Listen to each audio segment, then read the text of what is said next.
So we're going to speak in generalities about, physicians, which, physicians, their personalities are quite diverse like any other population. But in general, I think we can say a few things. One is I think we get a bad rap about being, computer averse or new technology averse. I don't think we are. I think we are very demanding because the stakes are high.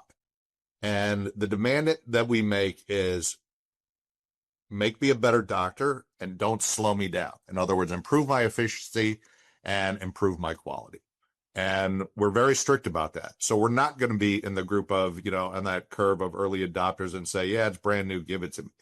We're also realistic to recognize that this, I don't want to say is its infancy, but certainly a lot of these technologies are in their toddler stage. And we recognize that there's going to be a learning curve, and that has to be taken into account. And if we don't start adopting these now, these technologies are not going to get better.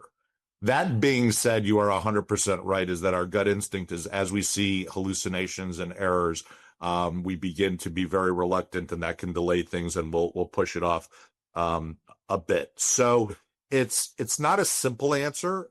Obviously, the gut feeling is, okay, I can't use this because, it's generating errors. And we are, unfortunately, the way we often approach things as clinicians is we can't do the 80-20 rule. We can't say we have to be right 80% of the time.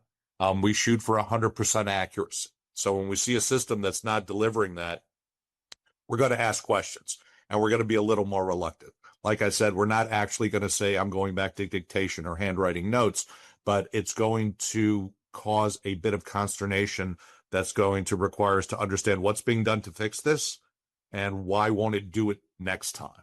And that's really what needs to be shown. So we'll tolerate some, learning curve, but at the same time, because we're doing it in a live situation, that tolerance is going to be, it's going to be tested.